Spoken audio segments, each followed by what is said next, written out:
It's our live from Nashville series, Buddy Yon and Matt Bailey live from Nashville Coffees near Opryland on the Music Universe podcast.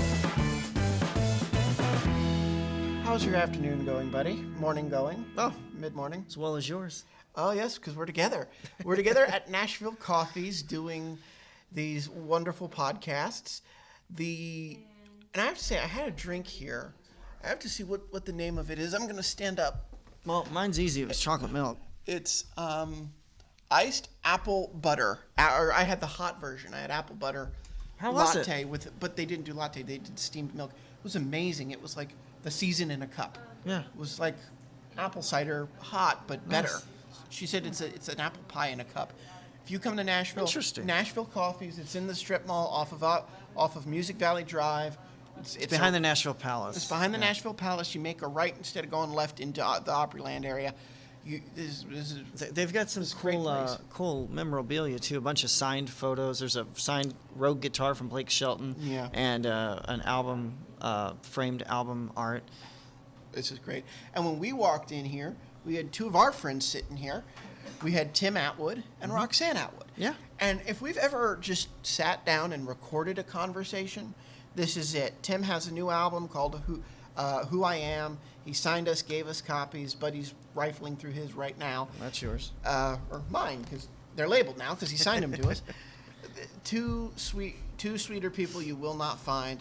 They were awesome to talk to about everything. I mean, they were awesome the first time. We did them individually over the phone earlier this spring when, we had our massive interview collection going for COVID lockdowns. And they were super sweet and kind enough to meet us in person. Of course, we social distance. And just chatted about that's a lie. everything. Everybody's going to see the picture of us standing next to you. Don't say we social We distance. got a picture. Yeah. So it was fun. And this is a great interview. It's a long interview. It's 40 minutes, so we're just going to get right to it. Our friends, Tim and Roxane Atwood. Tim and Roxane Atwood, how are you both today? I'm doing great. How about you? I'm pretty good.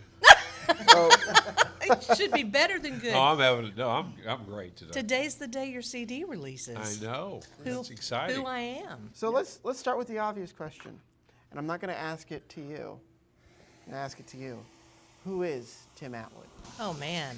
Tim Atwood is a very talented artist. But beyond that, he's a great husband. He's a great father. He's a great grandfather. He's funny, quick on the draw. And you have to watch him because he learned from the best. 38 years on the Grand Ole Opry, playing for everyone as a staff piano player at the Grand Ole Opry.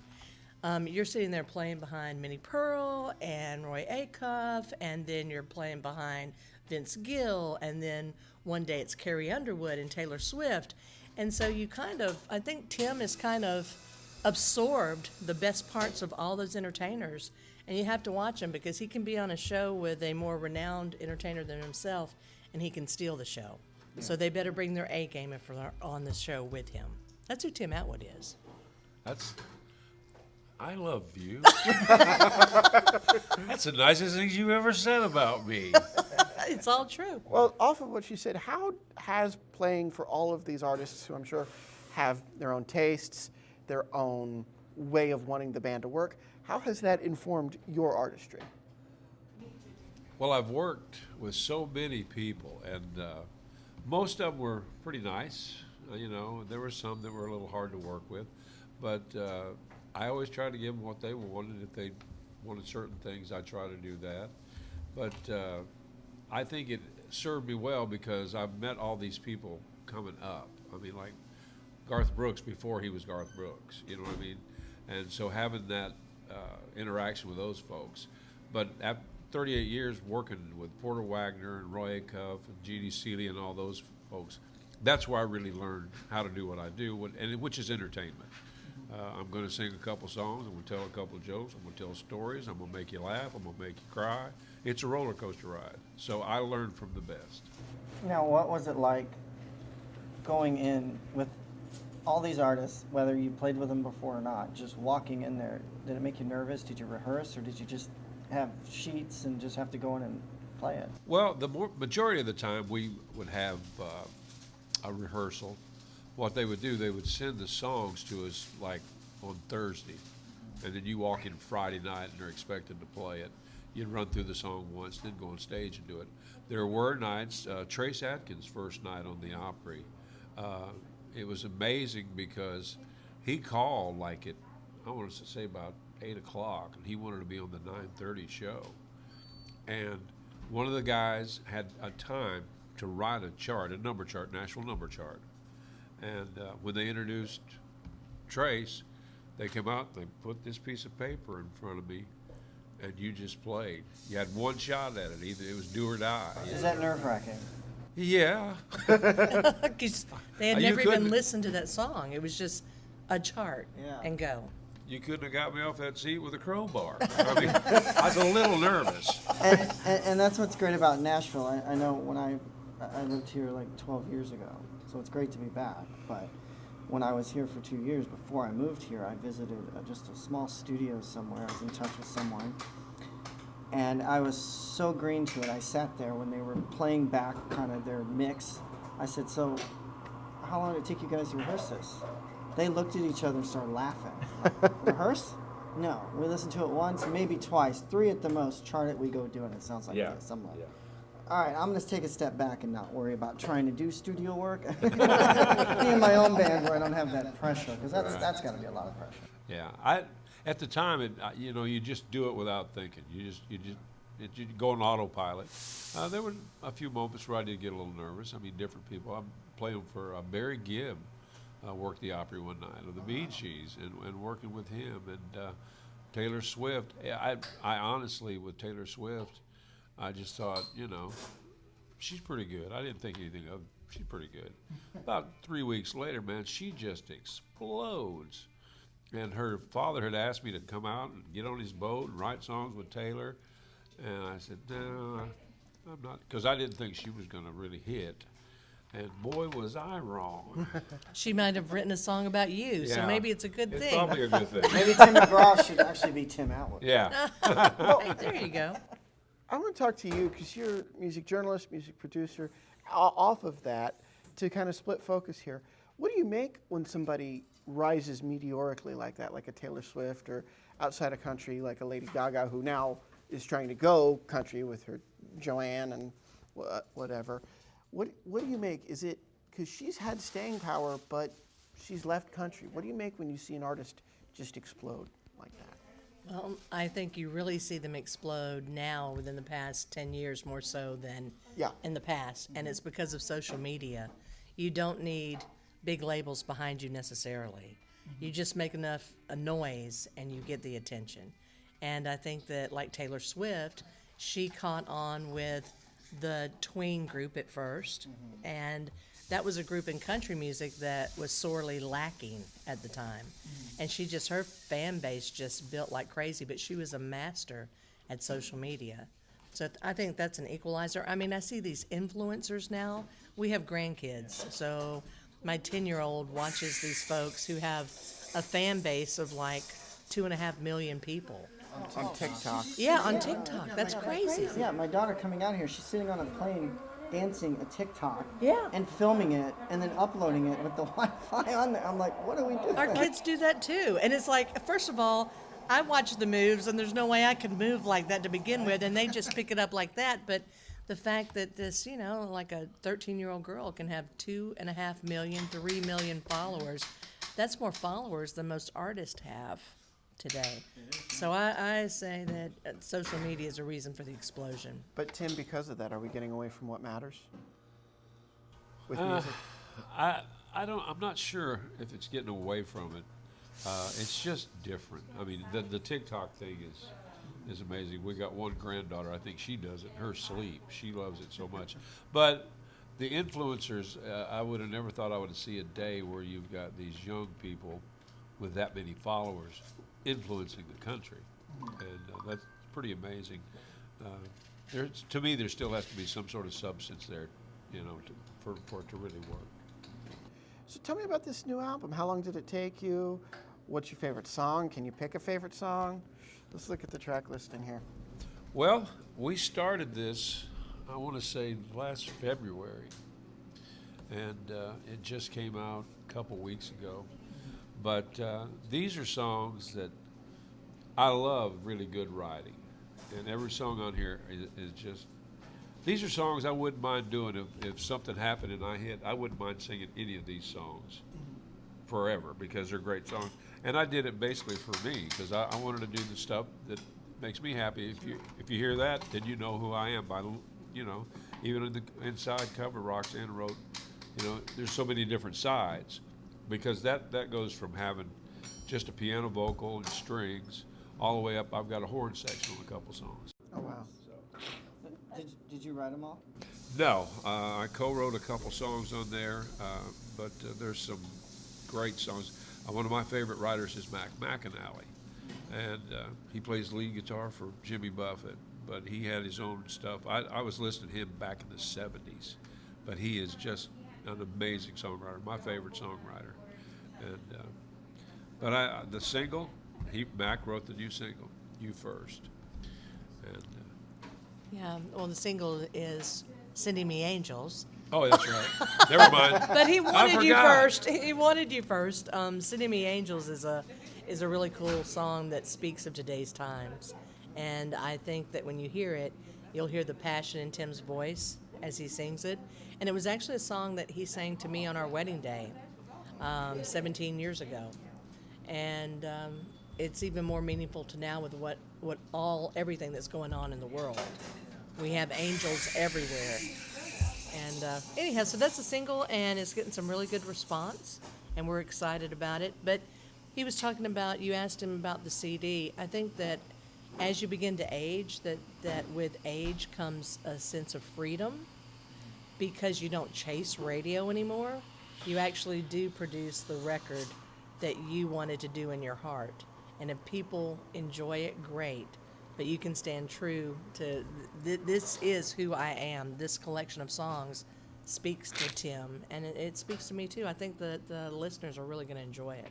And that's what I think with music today. I'm not personally a radio guy because I don't like a lot of the contemporary stuff. And being able to do your own thing and still obviously keep your fan base and gain new fans has got to be a great feeling.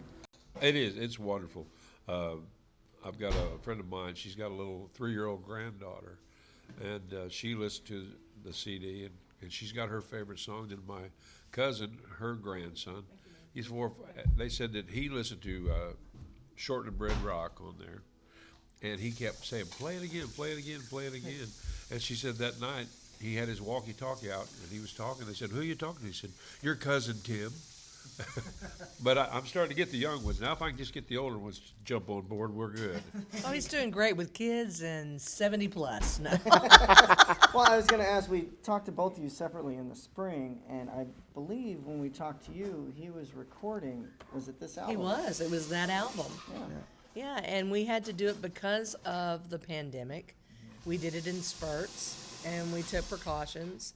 And the CD was going to come out in June.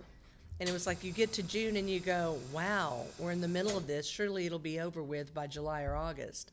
And then July and August comes and you go, wow.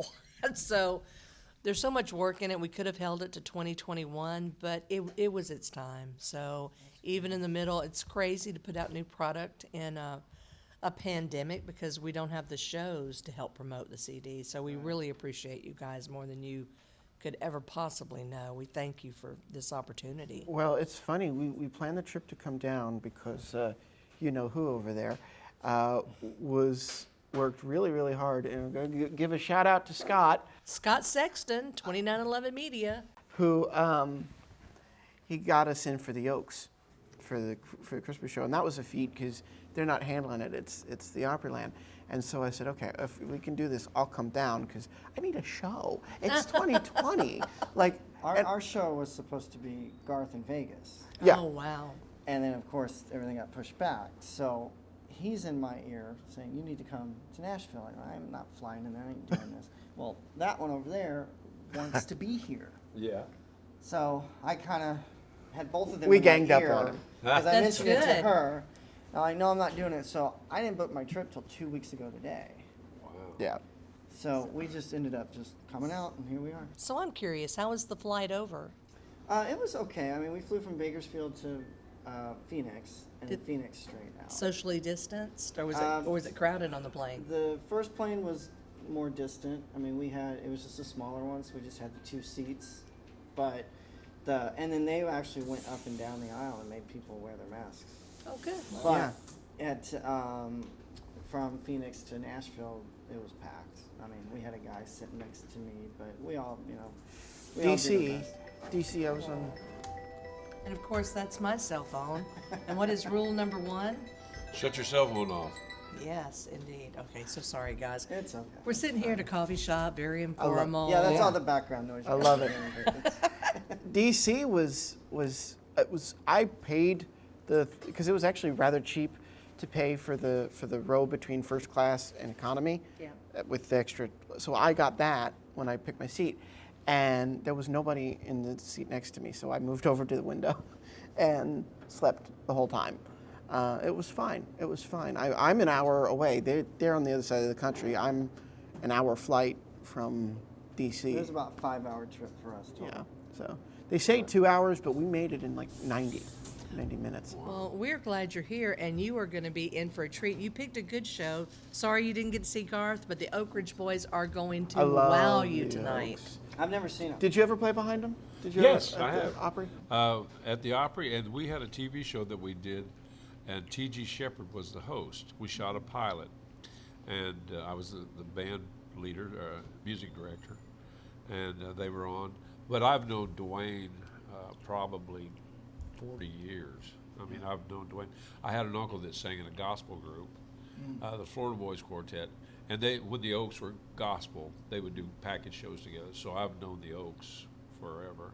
But I have played with, like I said, I've just played with just about anybody you think of. Well, in fact, Dwayne Allen, when you take a look at the press release for the CD, he wrote some glowing remarks, very kind and I do believe sincere, about Tim concerning this new single, Sending Me Angels. He was blown away when he heard it because he's so used to Tim being behind the piano that when he heard the vocals and he heard the passion in the voice, it was like, wow, it blew him away. And so he was very, very kind. Let me ask you, because you were producer, journalist, you're an artist. In your relationship, did that ever create any kind of conflict, whether there was something you couldn't talk about because you were reporting, and has that ever, two sides of the same coin, has that ever reared its head in any way? Not in a journalistic standpoint or point, Yeah. but on a husband-wife level, absolutely. Scott could tell him as a publicist, you know, you need to fix your hair a little different, or you need to do this, or how about re-singing that? But a wife, oh my gosh, get off of my back. So I find that my job is harder because we're married. But I love him very much, and if he would just listen, he would be so much better off. Yeah.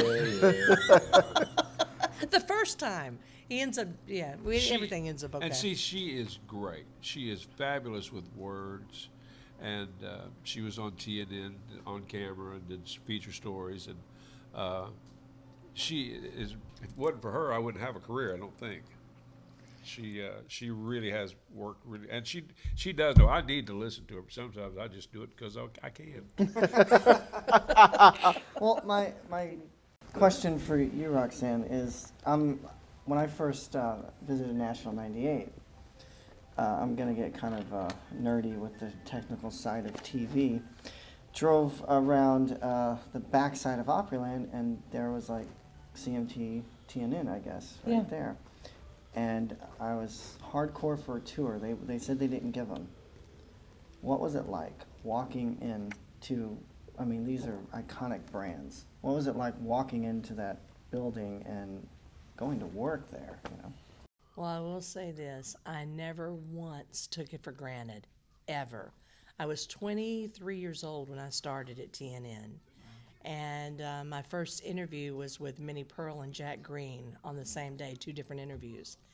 And I was there for many, many years. And every single time I walked into the TNN building, I was living the dream. That's what I always wanted to do. And every time, you know, we went live from the Grand Ole Opry every Saturday night. Yeah. So around 4 o'clock in the afternoon, I'd be walking under that artist entrance to the Grand Ole Opry to produce a television show that was going to go live at 7 o'clock. And I never once took for granted. I always said a prayer and thank God. Walking under that artist entrance, walking, through that door, I was very well aware of my surroundings and just so thankful. And my father and mother at that point, my mom had already passed away, but I just know that she would have been so proud because they loved country music so much, and I was raised on country music. I like all genres of music, but country by far has my heart. I grew up, we lived at my grandparents for about a year, and then I used to always, in elementary and early middle school, I'd go home to them and also sleep over in the summer, very close.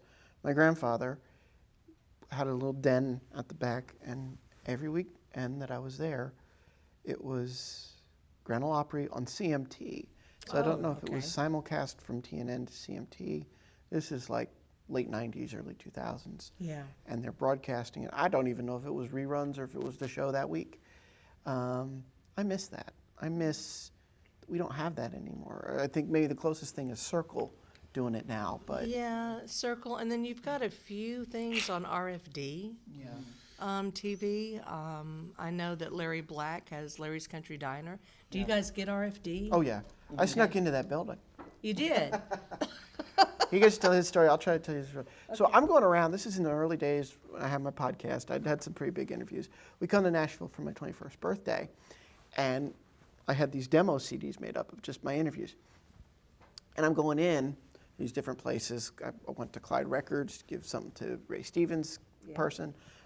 Went different places. Well, Randy Bernard, who did Ghost Tunes with Garth, was also at the time the CEO of RFD.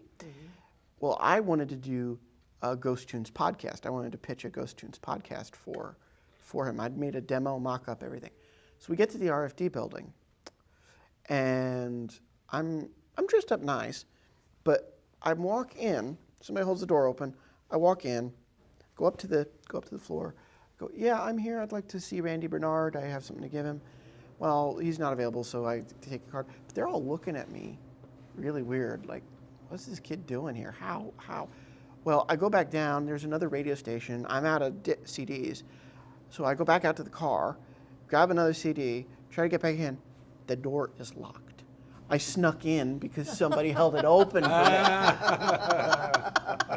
I'm like, What's wrong with that? nothing, but like, I'm not the kind of guy that I wouldn't have done that if it was like locked. Damn. Okay, move on. But that's my, snuck in experience. Yeah. And there were, I know GAC used to be there, Great American Country. Yeah. I remember getting buzzed in to actually drop off resumes, but it's hard to get into some of these places. So the fact that they held it open for you. Somebody leaving didn't know any different, but I was like, No, that's all right. When you talk about sneaking in, I don't know. Did you ever sneak into anywhere like that for country music? No, I don't think You were already playing I was professionally, either and the playing, doors were yeah. open for you. When I worked at TNN, I think I may have told you guys this, that Dierks Bentley worked there too. No. No, Okay. actually. When I worked at TNN, Dierks Bentley had just graduated from Vanderbilt. Okay, he has a degree in literature, which he doesn't like to brag about. I'd be telling everybody. But he had just graduated from Vanderbilt, and he wanted a job in country music. So he ended up getting a job at TNN in music licensing, working as an assistant for a friend of mine. And so every day I'd go in my friend's cubicle, and I would talk to her, and Dierks would be there, this young kid, good looking. He was kind of quiet at the time, and he and I became great friends.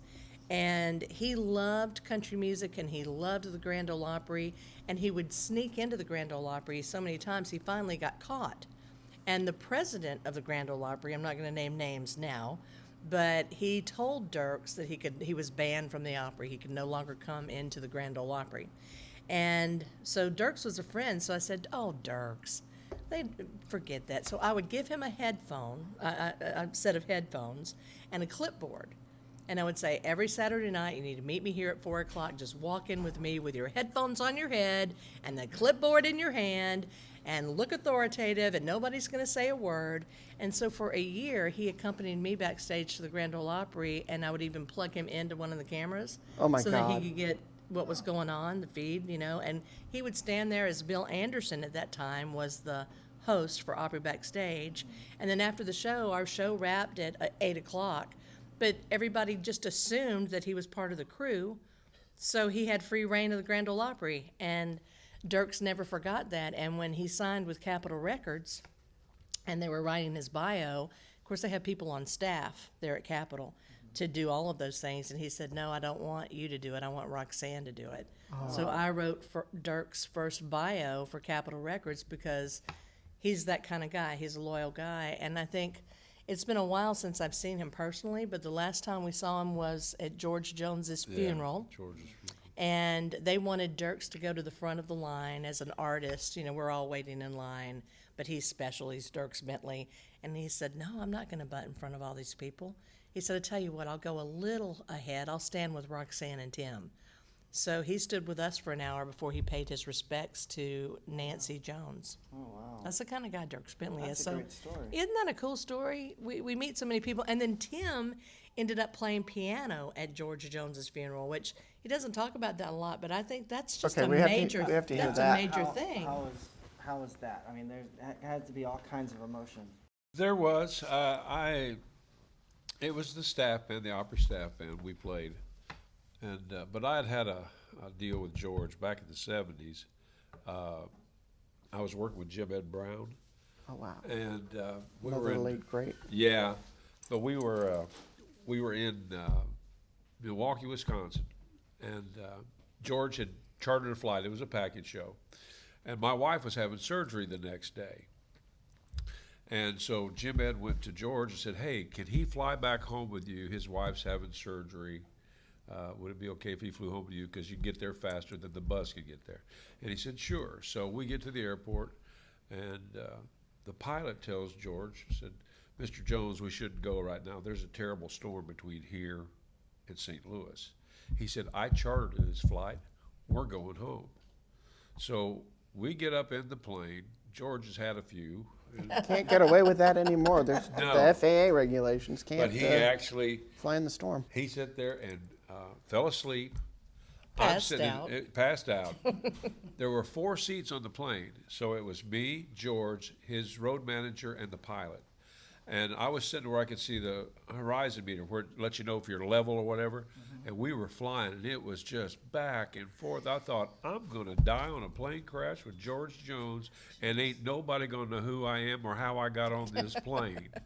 But yeah, George was great, yeah, but it was kind of surreal to be playing George's funeral.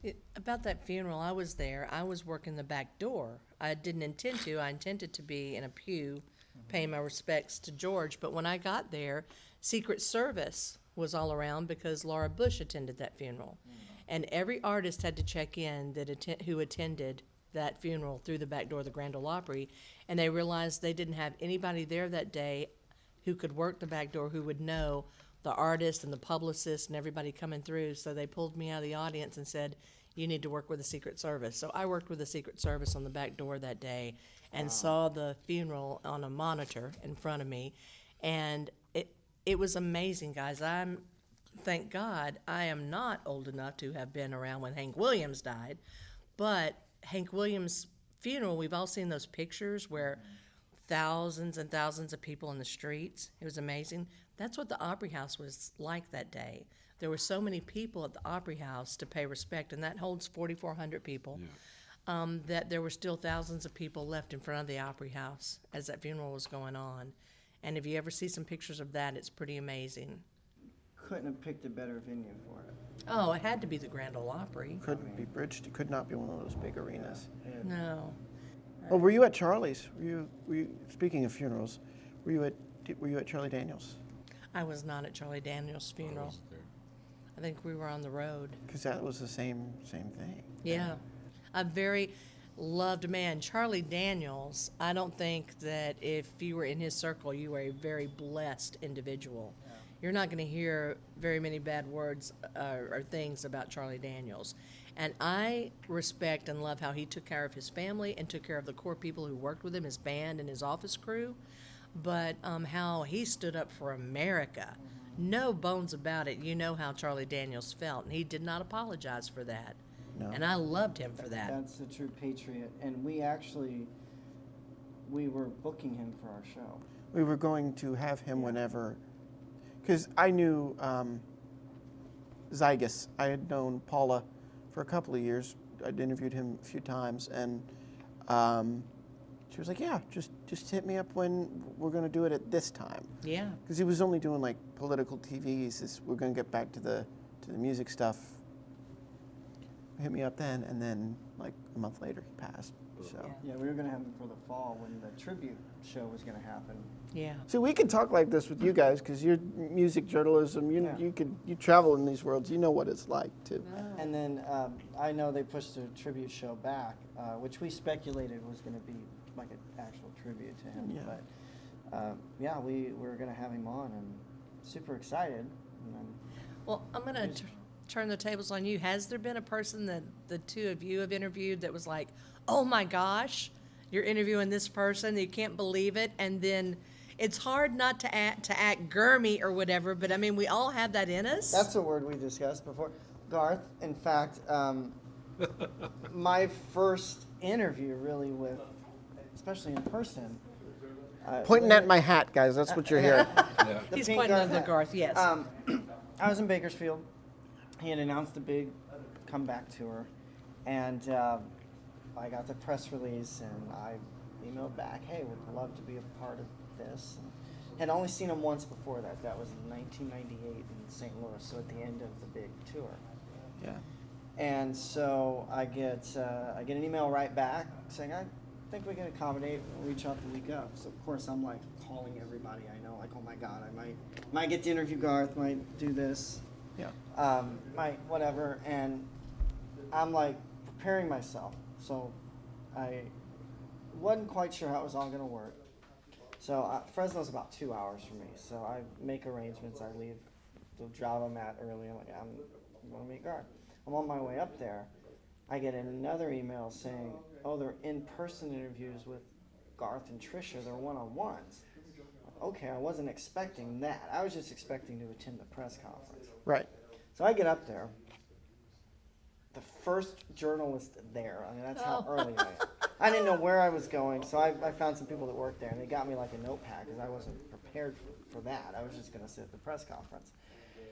And I'm like, the first video guy first for Trisha, second for Garth. And he was introduced. He said, "Oh, Music Universe." I goes, "You must play music." I go, "Yeah, drums actually." He goes, "I could tell." So he started asking me questions while I'm getting prepared, and I hit record while he's asking me questions before I even get to ask him even a question.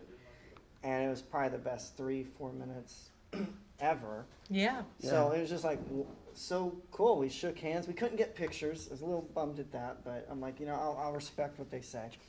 And we didn't do autographs or anything, but I'm like, not everybody can say they interviewed Garth. That's Right. true. And that's how I came to know him, because, that's how I'd read articles, but I was like, okay, he gets into the Garth stuff.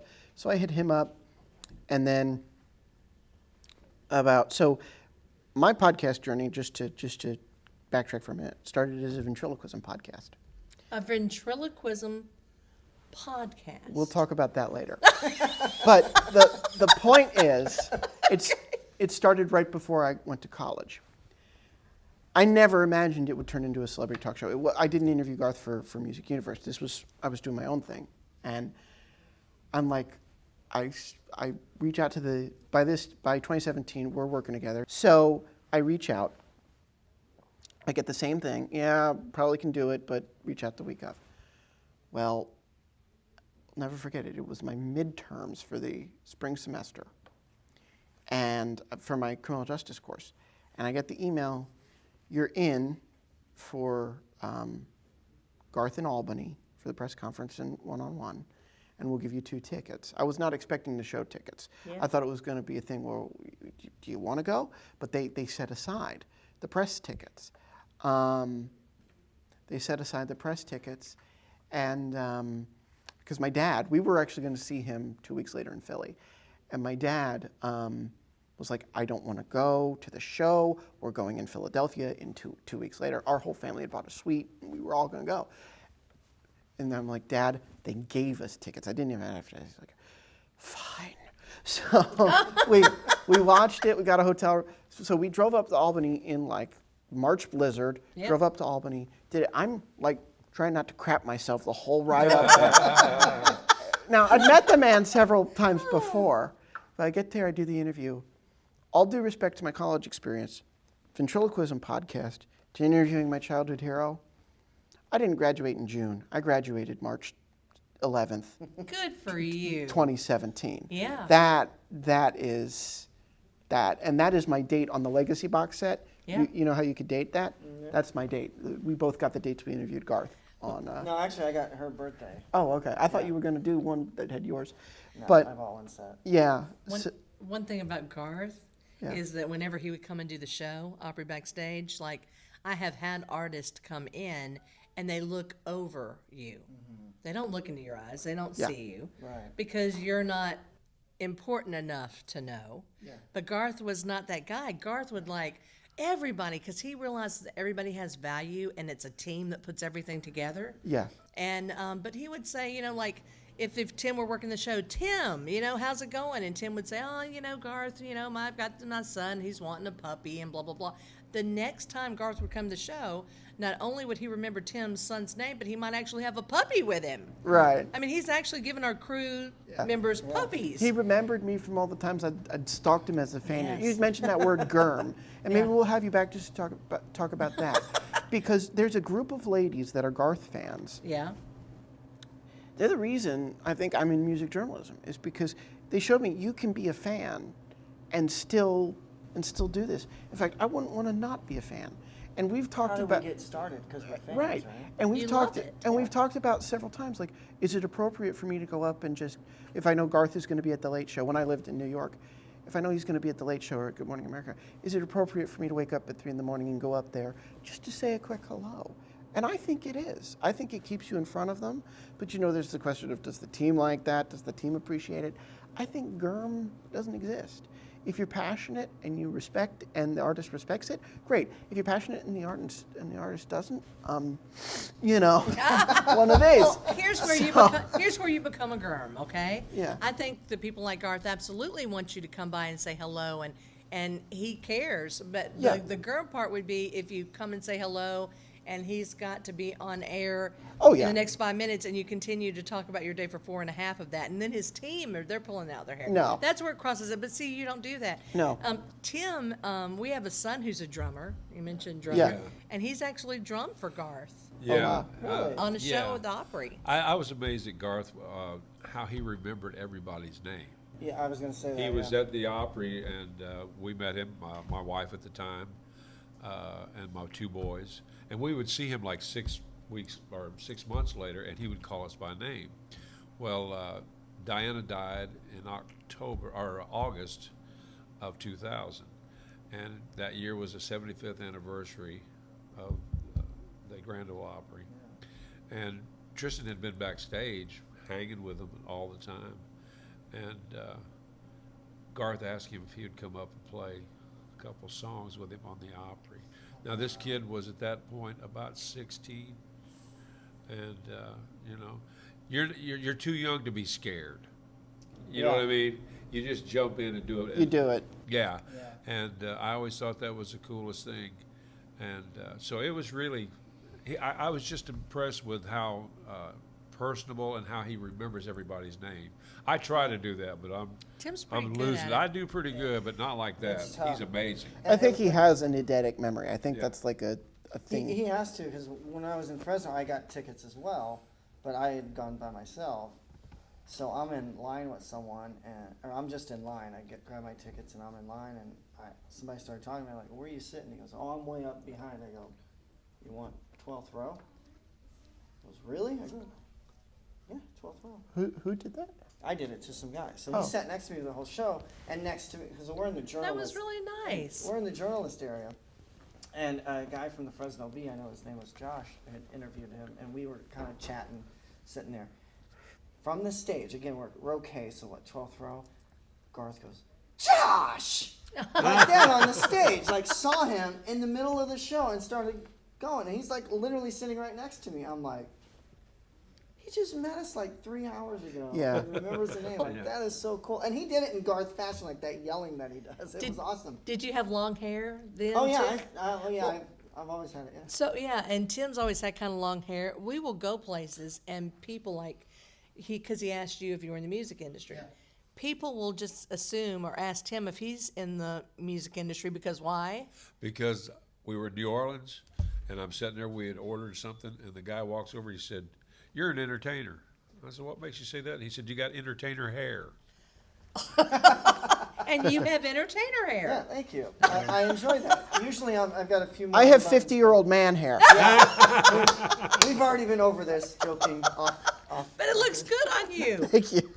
No, I've been playing forever and always had long hair, minus twice that I cut it. Once I had to because I worked for a radio station. That was their policy. Like, well, that's sexist, but we won't go there. And then second time because I wanted to. That is sexist. Then you know. I never thought of that. Yeah. That women can have long hair, but a man my can't. dad was mad, but we. Well, so Well, we have to go. We have a bunch of people coming into this coffee shop for our Live in Nashville series. We're going to stay in touch.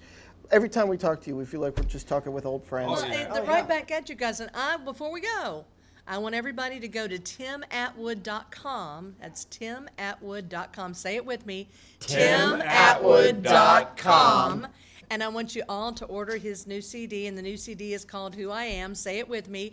Who I Am. That's cool. And take a look. And you can actually go to his webpage and listen to the new single, which is called "Sending Me Angels," and it honestly is a song that we all need to hear right now. Scott sent it to me, and just because of travel yesterday, I got to get him a quote. I haven't had a chance to listen to it, but I'm sure it's amazing. And Tristan, I guess, is your son. Yeah. Yeah, Tristan's on drums on the project, and you know who he's proud of too? Who's on that CD with you, Tim? Charlie McCoy. Charlie McCoy is a Country Music Hall of Fame member. He was the band leader for Hee Haw. Oh my gosh. And every time we're listening to that CD and Charlie plays something, I'll just slap her and go, "That's Charlie McCoy. He's playing on my CD." The bruises to prove it. I love that. I love that. Oh, well, Tim and Roxane, this has been great. Again, we will have to have you guys back on, and maybe we'll talk that Germing term. Yes. that Sure, Many people may not know if they're not from here, but Right. we actually did our second podcast. Yeah, that was one of our first episodes when we Yeah. weren't doing guests. But Well, you are definitely treasures, and we appreciate you. And I have to tell your listeners that these guys are young, good-looking guys, okay? And so we really appreciate that they enjoy and appreciate traditional country music. Yep. And I think there are a lot of people like these two out there. And come forward, buy the CDs, because the only way this genre is going to survive is if you support the artist. So please support us all. We appreciate you. Talking to people who understand the journalism side of this business, it's always just so fun. You know, it is because we never really talk to journalists. We just talk to usually the musicians, and it's cool to hear that side of things. And Roxane has always a cool story. Like the Dierks Bentley one was super cool. Now we're going to hit up Dierks and see if he'll interview about Roxane. You know, and one story I didn't get to tell is I guess he's not the only one that snuck into the Grand Ole Opry. You should see he just grimaced.